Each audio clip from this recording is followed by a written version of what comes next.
Let's bring in MS Now contributor Inzamam Rashid. He is joining us live from Dubai. Inzamam, thank you so much for being here. With these new American deaths, are both sides preparing for this thing to intensify even more? Suddenly, Jordan is a key location. Yeah, well, Steph, as you pointed out, it's the 9th consecutive night that we've seen of U.S. attacks inside of Iran, and then the Iranian retaliatory strikes on the Gulf nations. Now, look, I don't think currently where we're at this level of all-out war, but I do think there are signs suggesting that this conflict is escalating to reach to that point once again, probably similar scenes that we saw in the early days of this conflict, where there were missiles and drones flying around this whole region. Undoubtedly, though, this region remains very much on high alert because of the intense fighting that we've seen over the last 9 days. Now, overnight, the US forces said that they targeted Iranian military sites once again, Steph. That follows the Iranian claims that the US had targeted an under-construction nuclear power plant over the weekend. And Iranian officials said that was a dangerous assault on peaceful infrastructure and that they would take appropriate measures to defend its national security. And then once again, in that kind of same choreography that we've seen for a good few weeks now, the Iranian retaliatory strikes came towards the Gulf countries, targeting Kuwait, Bahrain and Jordan once again. Over the weekend, Kuwait said that a power plant and a desalination plant had been targeted by Iran for 2 days in a row. So I think this is the first sign that we're seeing that this conflict is escalating to a potential all-out war. But the other kind of sign is the news that there has been more deaths of US personnel. And I think this is worrying because this is where the US could retaliate as a result of these deaths. As you mentioned, there were 2 soldiers that were killed in Jordan that was announced last week. And they were First Lieutenant Tyler James Feehan, 25-year-old from Hawaii, and Private Isabella Gonzalez, a 19-year-old from Texas. And then yesterday, Steph, CENTCOM had announced that a US service member was killed on Saturday during a controlled detonation of an Iranian drone in northern Iraq. I think right now we are in a situation where war is taking precedent over peace. And I say that because on Saturday, a senior Iranian government official has said to me that the memorandum of understanding between the US and Iran is no longer valid. And then a senior foreign diplomat inside of Tehran had said that there is no hope of peace in the near future and it would take a miracle to return to the negotiation tables. Right now, as I mentioned, the Middle East remains very much on high alert, Steph. And I think these signs are suggesting that we could be returning to all-out war very soon. It's going to take a long way to get back to the negotiation table and to rediscuss those issues in the Memorandum of Understanding. Inzamam, thank you so much for being there. We so appreciate your reporting. Let's get smarter with the help of our leadoff panel now. Ali Vitale is here, MS Now senior Capitol Hill correspondent and host of Way Too Early, MS Now White House correspondent Vaughn Hilliard, and retired 4-star U.S. Army General Barry McCaffrey, a decorated combat veteran of Vietnam and a former battlefield commander in the Persian Gulf. General, just this morning, a 25-year-old and a 19-year-old, but there's talk that this could be a wake-up call for both sides. Do you think this could be a wake-up call? Is diplomacy a possibility right now?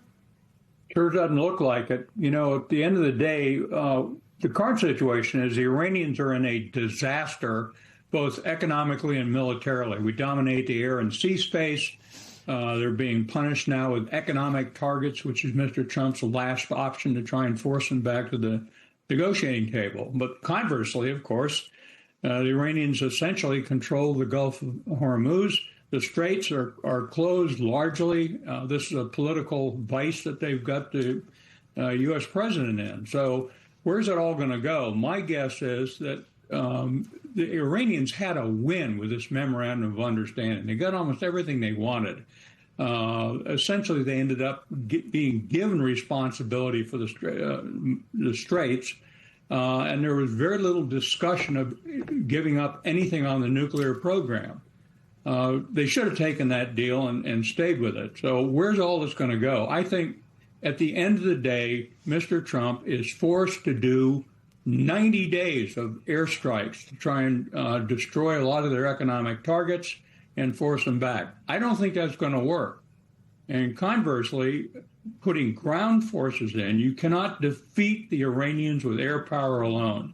Putting ground forces in, which is doable to seize islands in particular, Kharg Island, the islands at the entrance to the Straits, but to what end? It'd be a very bitter fight. We'd get the islands.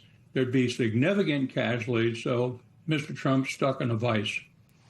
Vaughn, take everything the general just laid out for us and add to it that the president had said that more American deaths would be his red line to go back to an all-out war. Given all of that, what do we know about his next move?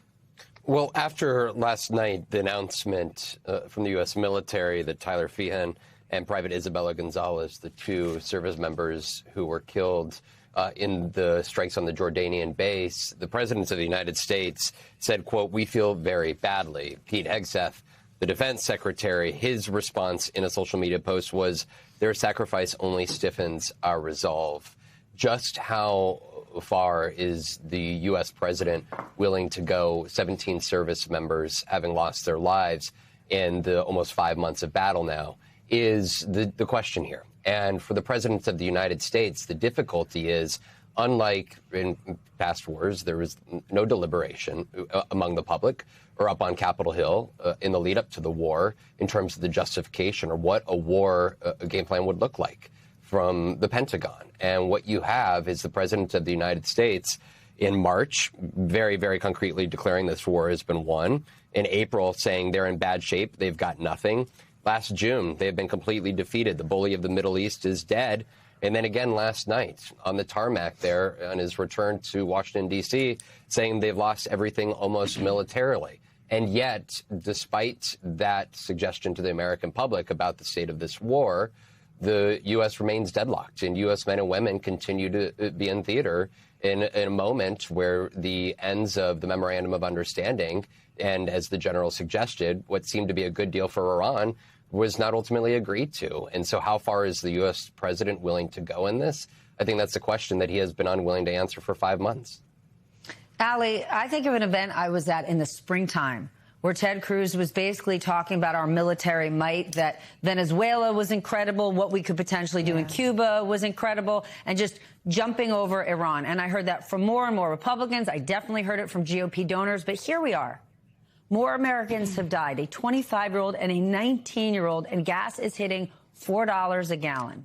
What are Republicans saying?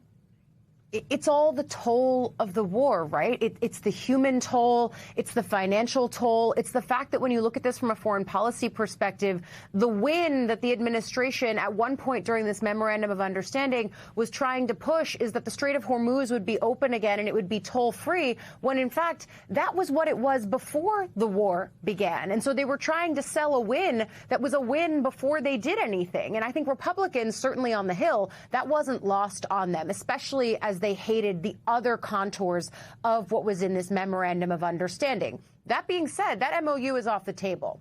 What is happening in Congress now is twofold. The first is something that both Vaughn and the general have referenced, which is the idea that this never went through the Hill for approval, but lawmakers are very much going to be on the hook for approving the money that will now be put through Reconciliation 3.0, as we're calling it on the Hill, the more than $70 billion to go back to the Pentagon to fund things like munitions replacement and whatnot so that the war can continue. That's one. The second piece of it actually comes on Tuesday when Secretary Pete Hegseth and General Kane, the chairman of the Joint Chiefs, go before the Senate Appropriations Committee, and they testify for an appropriations hearing that is definitely going to be focused on what the end game is in Iran. And I think it is so striking the ways that Capitol Hill Republicans once again have given this administration so much leeway, so much time, so much patience on this conflict, as key questions about the end goals have remained unanswered. These are things that we've been asking for months now, but also key questions about the fact that for these lawmakers, they're on the hook to approve the cash, but they're also the people who are going to be on the ballot, and this only gives them a steeper climb back to re-election. General, officials told the New York Times that the U.S. is sending more warplanes to the Middle East. Is this a sign that the U.S. does intend to escalate but plans to keep the war in the air? Yeah, I think so. We're pulling F-35 aircraft out of the UK and F-16s out of Europe to send them into the Gulf, probably bed them down in Jordan, Israel. A lot of our Gulf allies are getting leery of hosting U.S. power, I might add. But let me add something, Stephanie. Look, the war on terror, we had 60,000 killed and wounded. So we're not getting forced out of the war by casualties. A couple of hundred wounded so far, 17 some killed in action.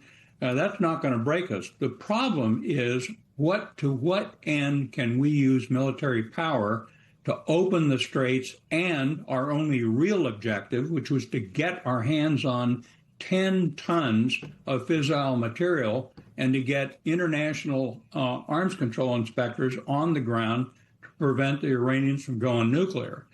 So far, the war has gone nowhere in achieving our principal goals. It doesn't look as if air power can even remotely, on its own, or the U.S. Navy, open the Gulf. So what's he going to do?